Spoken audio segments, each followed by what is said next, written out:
CPM Thrissur ജില്ലാ സമ്മേളനത്തിന് ഇന്ന് തുടക്കമാവുകയാണ്. കുന്നംകുളത്ത് പാർട്ടി സംസ്ഥാന സെക്രട്ടറി MV ഗോവിന്ദൻ പ്രതിനിധി സമ്മേളനം ഉദ്ഘാടനം ചെയ്യും. 400ഓളം പ്രതിനിധികൾ സമ്മേളനത്തിൽ പങ്കെടുക്കും. 11 നടക്കുന്ന സമാപന സമ്മേളനം മുഖ്യമന്ത്രി പിണറായി വിജയൻ ഉദ്ഘാടനം ചെയ്യും. ജില്ലാ സെക്രട്ടറി സ്ഥാനത്ത് നിന്ന് MM വർഗീസ് മാറിയേക്കും. KV Abdul Khader MLA, CITU ജില്ലാ സെക്രട്ടറി UP ജോസഫ് എന്നിവരെയാണ് സെക്രട്ടറി സ്ഥാനത്തേക്ക് പകരം പരിഗണിക്കുന്നത്. ജെയ്സൺ ചാമോളപ്പിൽ ചേരുന്നു കൂടുതൽ വിവരങ്ങളുമായി. Jaison, very good morning. അങ്ങനെ തൃശ്ശൂരിലെ ജില്ലാ സമ്മേളനത്തിന് തുടക്കമാവുകയാണ്. കരുവന്നൂർ അടക്കമുള്ള വിഷയങ്ങളിൽ രാഷ്ട്രീയ പ്രതിരോധം തീർത്ത പാർട്ടിയുടെ ജില്ലാ സമ്മേളനം നടക്കുമ്പോൾ ഒട്ടേറെ വിഷയങ്ങൾ ചർച്ചയ്ക്കുണ്ട് എന്നാണ് മനസ്സിലാക്കുന്നത്. MM വർഗീസ് അവിടെ ജില്ലാ സെക്രട്ടറി സ്ഥാനത്ത് നിന്ന് മാറും എന്നത് ഏറെക്കുറെ ഉറപ്പായോ ജെയ്സൺ? Good morning. Very good morning Arunkumar. CPMന്റെ അങ്ങനെ അടുത്തൊരു ജില്ലാ സമ്മേളനം കൂടി നടക്കുകയാണ്. അത് തൃശ്ശൂരിലെ കുന്നംകുളത്താണ് നടക്കുന്നത്. CPMനെ സംബന്ധിച്ച് അവരുടെ ഏറ്റവും ശക്തി കേന്ദ്രങ്ങളിലൊന്നാണ് കുന്നംകുളം. കുന്നംകുളത്തെ ഇപ്പോൾ MLA മുൻ മന്ത്രി AC മൊയ്തീനാണ്.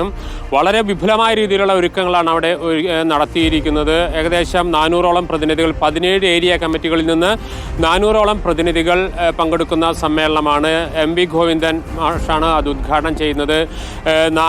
ഏകദേശം 42 ജില്ലാ കമ്മിറ്റി അംഗങ്ങളെ ഈ സമ്മേളനത്തിൽ തിരഞ്ഞെടുക്കും. ഇതിൻ്റെ രാഷ്ട്രീയ കാര്യങ്ങളിലേക്ക് വന്നാൽ അതിനു മുൻപ് ഇതിൻ്റെ ജില്ലാ സെക്രട്ടറിയുമായി ബന്ധപ്പെട്ടാണ് MM വർഗീസ് കഴിഞ്ഞ കുറച്ചു കാലമായിട്ട് ഇതിൻ്റെ ജില്ലാ സെക്രട്ടറിയായി തുടരുന്നു.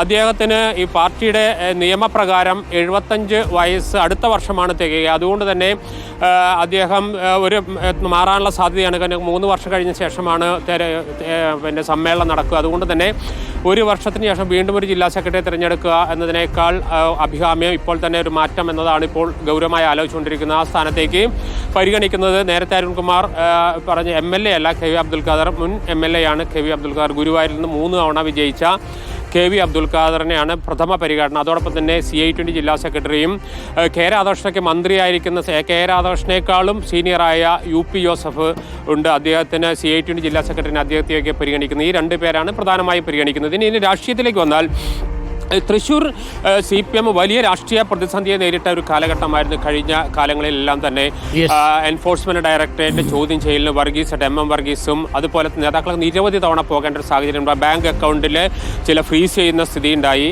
അതിനും അപ്പുറത്തേക്ക് ഒരു രാഷ്ട്രീയമായ കഴിഞ്ഞ ലോക്സഭാ തെരഞ്ഞെടുപ്പ് CPM അതിഗൗരവമായി ചർച്ച ചെയ്യാൻ പോകുന്ന ഒരു സംഗതിയാണ് എന്നാണ് നാം മനസ്സിലാക്കുന്നത്.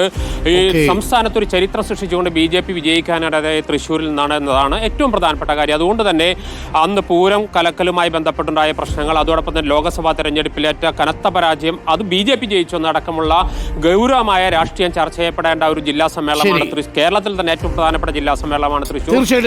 തൃശ്ശൂരിലെ സമ്മേളനത്തിൽ BJPയുടെ വോട്ട് വളർച്ച, സുരേഷ് ഗോപിയുടെ വിജയം, ഇതൊക്കെ പ്രധാനപ്പെട്ട ചർച്ചാ വിഷയമാകുമെന്ന കാര്യത്തിൽ സംശയമില്ല. CPMന്റെ ശക്തി കേന്ദ്രങ്ങളും ഒലിച്ചുപോയത് എങ്ങനെയാണ് എന്നുള്ളത് ജില്ലാ സമ്മേളനം വിശദമായി തന്നെ പരിശോധിക്കും.